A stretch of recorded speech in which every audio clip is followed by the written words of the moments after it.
At least 9 people, including 7 children, are now left homeless as a result of a fire which gutted through 2 wooden houses in the Fuasho community during the wee hours of Saturday morning.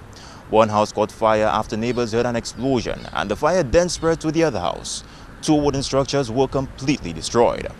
One of the affected in the incident, Natalie Ferdinand, gave her account of Saturday morning's unfoldings. Saturday morning about after 1, so a fire started in the house over there, which I don't know what caused the fire. Then the house started to burn, and then it started coming towards my house. I had some clothes in the balcony. It took the clothes, and then the clothes fell. And we called the fire people. They took a little time to come, but then they came. But then by the time they was there, everything was already completely gone. The Viewfort mother of the 18-year-old accident victim was grieving the loss of her daughter just 2 weeks earlier before receiving more tragic news on Tuesday afternoon. Her home was among the 2 houses which was destroyed by fire in Larishus. The blaze scorched one of the structures and left the other partially destroyed. Fire victims can be seen in the debris scrambling, hoping to salvage anything from the fire. My son came to me to tell me there is a fire in the house by Yo-Yo. That's how they call him, Luke Dixon, in his house.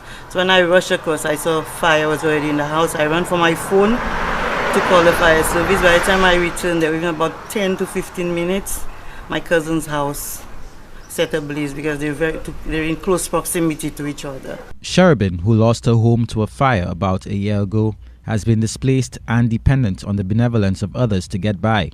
As a result, the unemployed 51-year-old who last held a job in the STEP program is seeking assistance from the public or anyone listening. Before her home burnt down, there were 7 occupants, including her 6 children.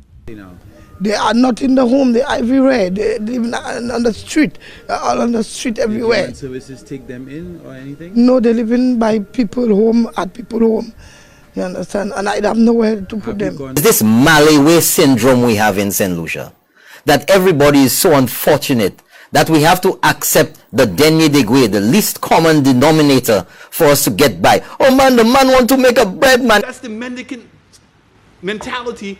That's the fundamental difference of what we're doing. People have been displaced by a fire which devastated a Bize home on Wednesday morning.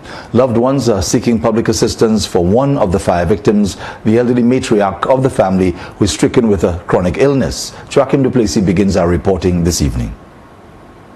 6 people are without a place to call home after a fire gutted a Bize residence on Wednesday morning. Firefighters from the Castries Firehouse reportedly responded to the raging blaze at the 2-story house at about 7:32 a.m. The top floor of the concrete and wooden structure was destroyed by the blaze. Brian Louiser says his mother was in the house when the fire began. It's very sad. I don't know. I do not know. Forgive me, Jack. But God good, God great. She'll get back a house by the grace of God. The matriarch of the family, Angela Antoine, is unwell and has limited mobility. I'm actually bad because my son is malade. Oui, money pour m'aller taper on parler pour un scan. Avec tout l'argent maintenu, moi te mettais dans balle, tout l'argent brûlé. Papier docteur a brûlé, tout bail brûlé. Ça dit money pour mener moi aller pour taper aller pour un scan taper.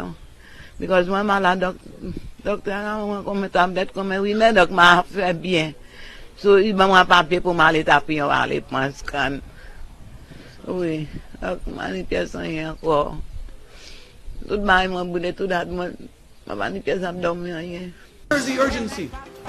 That's all I'm asking.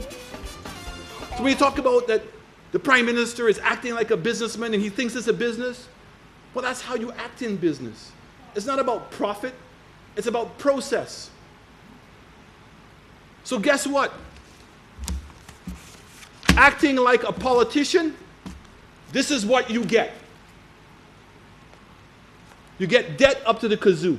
Means you have absolutely no discretionary income. And when people need help, but guess what? Help for you is that somebody burnt their house down or somebody had an accident and you got to go and help them on an individual basis. That's the mendicant mentality that we must get out of.